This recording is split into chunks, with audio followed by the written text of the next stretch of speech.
बिस्मिल्लाहिर्रहमानिर्रहीम अस्सलामुअलैकुम। मैं आयशा सोहेल आज फिर से आपके लिए एक बहुत ही यूनिक सी अमेजिंग से एक नई सी इंटरेस्टिंग सी रेसिपी लेकर आई हूँ। आज हम बनाएंगे अंडों वाली टिक्कियाँ। बहुत ही टेस्टफुल और बहुत ही डिलीशियस बनकर तैयार होती हैं। सर्दियों में आपने हलवे और टिक्कियाँ तो बहुत सारी खाई होंगी, अगर ये वाली टिक्कियाँ नहीं खाई तो समझो आपने कुछ भी नहीं खाया।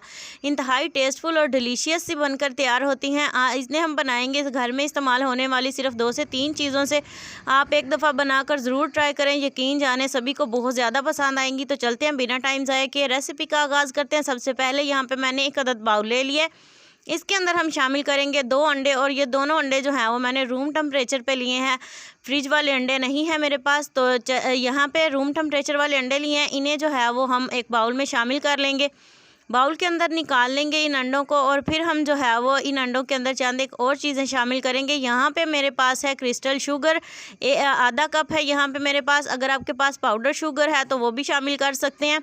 तो मैंने क्रिस्टल शुगर इसमें शामिल कर दिया, इसलिए मैंने अब रेसिपी को इजी बनाने की कोशिश किया कि पाउडर शुगर जो है वो अक्सर घरों में नहीं होती, तो यहाँ पे क्रिस्टल शुगर से भी ये रेसिपी अच्छी बन सकती है।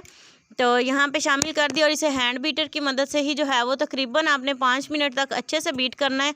इतना ज़्यादा फ्लफ़ी भी हो जाए और चीनी भी जो है वो अंदर अच्छे से मेल्ट हो जाए, तब तक हमने इसे जो है वो बीट करते रहना है।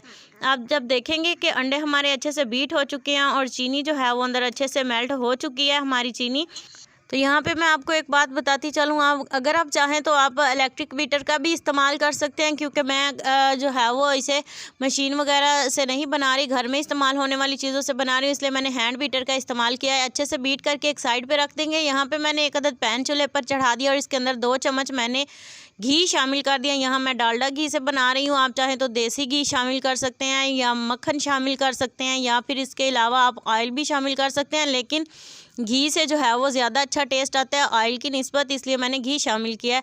जब अच्छे से गर्म हो जाएगा तब हम इसके अंदर शामिल करेंगे 1 table spoon all purpose floor, जिसे हम मैदा बोलते हैं। तो यहाँ पे मैदा जो है वो मैंने शामिल कर दिया है। आटा ले लें, मैदा ले लें वाइट वाला, तो कोई भी इससे फ़र्क नहीं पड़ेगा। इसे हमने लम्स फ्री करना है। जैसे ही ये लम्स फ्री हो जाएगा, इसके अंदर से गुठलियाँ सारी ख़त्म हो जाएंगी, तब हम इसके अंदर आधा कप सूजी का शामिल कर देंगे। सूजी शामिल करने के बाद हमने इसकी भुनाई करनी है सूजी की।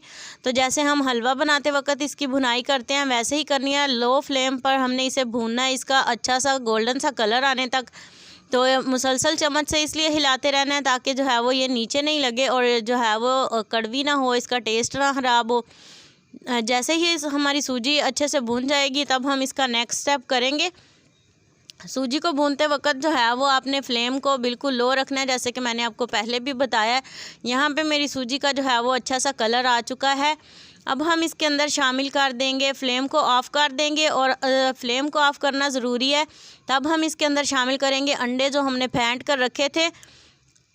फ्लेम ऑफ इसलिए कर दिया मैंने कि इसके अंदर गुठलियाँ नहीं बने, जो हमारी अंदर सूजी है ना वो ख़राब ना हो, हमारी रेसिपी ना ख़राब हो जाए। फ्लेम को ऑफ़ करके अच्छे से मिक्स कर लेंगे पहले।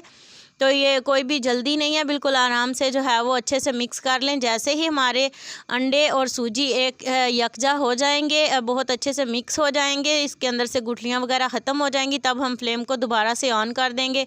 तो यहाँ पे मैंने फ्लेम को दोबारा से ऑन कर दिया। जैसे ही आप फ्लेम ऑन करेंगे तो आप एक चीज़ नोट करेंगे कि ये फ़ौरन से जो है ये ड्राई होना शुरू हो जाएगा, और ज़बरदस्त सा जो आपको पहले लगेगा कि जैसे ये नीचे लग रहा है और इसमें घी की ज़रूरत है, लेकिन आपने घी ऐड नहीं करना। यही घी जो हमने पहले डाला था वही जो है इनफ होगा इसमें। तो हमने घी इसमें बिल्कुल भी शामिल नहीं किया इस स्टेज पे। तो यहाँ पे बस हमने इसकी भुनाई करनी है, अच्छे से जो है वो इसे भूनते रहना है यहाँ तक कि ये पैंदे को अच्छे से छोड़ दे। बहुत अच्छे तरीके से हम इसकी भुनाई कर रहे हैं। फिर हम इसके अंदर एक आध स्टेप और करेंगे जब ये अच्छे से भून जाएगा। इससे पहले भी मैं सर्दियों की बेशुमार रेसिपीज़ आपके साथ शेयर कर चुकी हूँ। काफ़ी किस्म के हलवा जात मैंने आपके साथ शेयर किए हैं, सब भी आपने बहुत ज़्यादा पसंद किए हैं। इसी के साथ यही उम्मीद करती हूँ कि ये वाली रेसिपी भी आपको बहुत ज़्यादा पसंद आएगी, लेकिन आपने एक दफ़ा बनाकर ज़रूर ट्राई करनी है, क्योंकि जब तक आप किसी चीज़ का एक्सपीरियंस नहीं कर लेते आपको आइडिया नहीं होता कि ये चीज़ कैसी है। तो आप एक बार इसे बनाकर ज़रूर ट्राई करें, यकीन जाने बहुत ही टेस्टफुल बनकर तैयार होगा। तो यहाँ पे जो है वो मेरी सूजी अच्छी खासी ड्राई हो चुकी थी। तो यहाँ पे मैंने इसके अंदर जो है वो हम शामिल करेंगे 2 से 3 चम्मच दूध के शामिल कर देंगे। दूध शामिल करने से जो है ये काफ़ी हद तक नरम हो जाएगा, और नरम हो जाएगा और फिर हम इसे जो है वो भूनेंगे सिर्फ 1 से 2 मिनट के लिए, क्योंकि दूध शामिल करने के बाद हमने फिर इसे ज़्यादा नहीं भूनना। और यहाँ पे मैंने इसमें दूध शामिल कर दिया है और इसकी भुनाई देखें काफ़ी नरम हो चुका है। अब हम इसे जो है वो जो हमने ग्रीस करके ट्रे रखी थी इसके अंदर निकाल लेंगे। तो यहाँ पे मैंने एक ट्रे ली थी जिसके अंदर मैंने हल्का सा ऑयल लगाकर इसे ग्रीस कर लिया। इसके अंदर निकाल लेंगे सारे जो हमने टिक्कियों का बैटर तैयार किया है और इसे जो है वो अच्छे से इसी स्पैचुला की मदद से हल्का हल्का सा ही आप प्रेस करेंगे तो ये काफ़ी अच्छा जो है वो सेट हो जाएगा। इसके ऊपर ड्राई नट्स आप जो चाहें लगा सकते हैं, जिस चीज़ से चाहें गार्निश कर सकते हैं। यहाँ पे मैंने बादाम लिए हैं जिन्हें मैंने थोड़ा बारीक काट लिया था। यहाँ पे बादाम मैंने चिपका दिए हैं, ऊपर अच्छे से दबा दिए हैं स्पैचुला की मदद से। और जिस साइज़ की मैंने टिक्कियाँ रखनी है अंदाजे से ही मैंने जो है वो एक एक बादाम एक एक टिक्की के ऊपर लगा दिए। लगाने के बाद जो है वो हम इसकी कटिंग कर लेंगे। कटिंग भी जो है वो जिस शेप में आपको अगर डायमंड में कटिंग करनी है तो आप वैसे भी कर सकते हैं, लेकिन मैं यहाँ पे स्क्वायर में इसकी कर रही हूँ। स्क्वायर पीसेस में इसकी कटिंग कर लेंगे। पहले लंबाई के रुख मैंने कटिंग किया और बड़ी बड़ी मैंने टिक्कियाँ काटी हैं। आप चाहें तो इससे छोटी भी बना सकते हैं।